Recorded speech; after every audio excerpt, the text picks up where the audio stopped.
All right, what's up, y'all? So I wanted to put this video out there to really kind of help you as the consumer purchase the right boot that fits for you, right? They're obviously, so if you're like me, I knew first off that I wanted a compression boot. Starting to run again, training for a marathon, recovery is key. I need a compression boot, right? To really help with soreness, with recovery, with all the health benefits it brings you, right? So I look no further than Hyperice, right?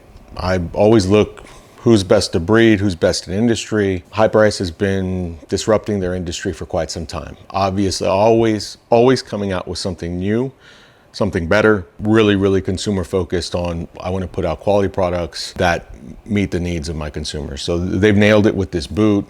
They got rid of the hoses, really great functionality in the app as well. This isn't for the benefits of the boots. You're probably already sold on that. This video is really just for sizing, but I figured I would kind of let you know on my why and why I purchased these boots. Now, this isn't an ad for Hyperice. Truly is just a video to help you get the right size boot. Now, there's three sizes.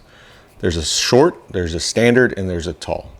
Now, when you look at the sizing guide for these boots, it'll show that a less than 31-inch inseam should probably go short, and somebody under 5'4" should probably also go short. The next size up is a 31 to 35 inseam, I think under 6 foot, or 6'3", I believe.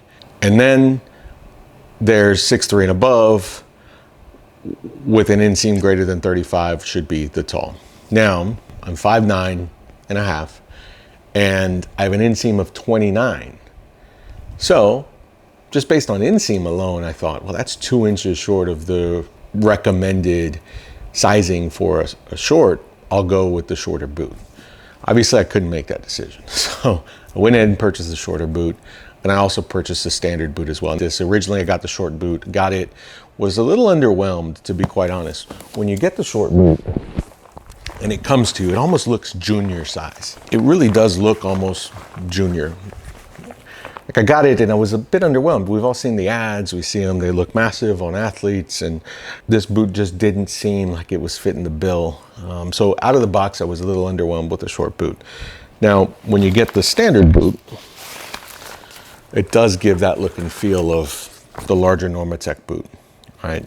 Now, let's compare the sizes, because this was the part that I was really kind of glad I went. And I'm probably more than likely going to keep the standard boot. But you see, you're giving up a good 5 to 7 inches on the top of the boot. Now, for me, that was half of my quad and my hamstring, right? Which is a very vital muscle group, right? So now when you look at the boot itself, and I'll break it down for you, there's 5 zones. There's zone 1, which is the foot, zone 2, calf area, 3, 4, and 5 up at the top. So on zone 5, on the short boot, this was coming up to mid quad, which I just felt I wasn't getting the compression there. Like, I want it all the way up my muscle group, right? I don't want to get half. Now, the nice thing is, in the app, you can actually turn off this zone if it gets a little too tight. Now, this is PSA for you men out there. It gets a little snug in areas that maybe you don't really want to be a lot, very snug.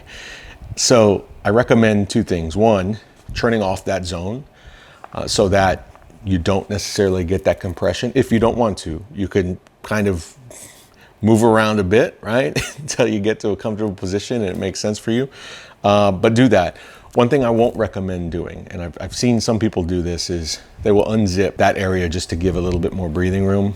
I don't recommend that, because what'll happen is the compression will start to expand, and then you'll get kind of a pop sensation. I got that when I was wearing the boot, and it didn't bust the zipper, but it just busted it down, and it went down very rapidly, and it sounded worse than it ended up being. But just turn it off if it's uncomfortable for you.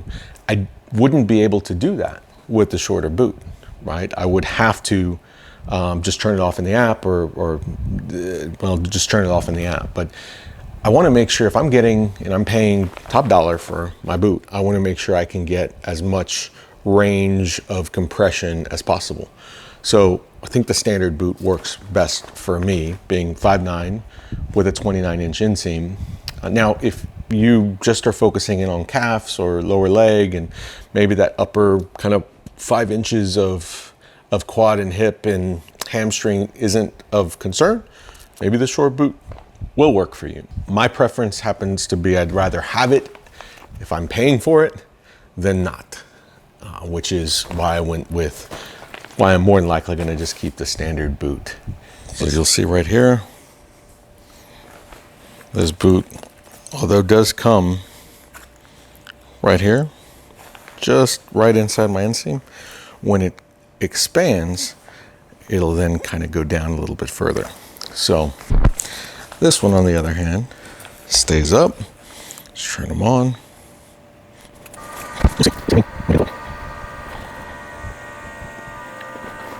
The other part that I think is important to mention, the short boot just felt a little bit tighter. And maybe it's because my leg is a little bit wider, or it just felt like it was a little, if we just were to somehow be able to measure the internal circumference, I bet it's just a little smaller than the larger boot. The reason why I was saying that is I noticed that I would start to get, the zipper goes right along the top of the boot. I would get the imprint of the zipper on my leg, and it's a little painful sometimes on the tighter boot. Whereas the larger standard boot, it just feels like you have a little bit more room to maneuver that through. So just, you'll see this one already starting to kind of come a little bit further down my leg as we now are on zone 5, which is the top end. And you can see the zone 1, 2, 3, 4, and 5. So now you'll see we're almost full compression on this leg, and I'm still missing. I don't have this area right here. There's nothing here. There's this one up here. Now I'm getting the compression right up here. Now again, I have to maneuver a bit. If I had both of them on right in this area, it'd be a little uncomfortable. But one thing that I'm noticing, and I didn't notice this before, is my toes are hanging out on the short one. They're not necessarily hanging out on the larger one, or on the standard size. So just slight differences. Again, I just feel like I get more for my money when I'm going with the standard size boot, as opposed to the shorter one. Here, I'm still missing, you know, even if it's not 5 inches of on the top here, I'm not getting compression kind of right here on the back hamstring or the side right here. It's just not as, I'm just not getting that air compression on that. So again, all I'm giving you is my feedback, what I've noticed, what I've seen, and having both side by side to compare them to. Because more than likely you won't, after watching this video, you don't need to order both of them.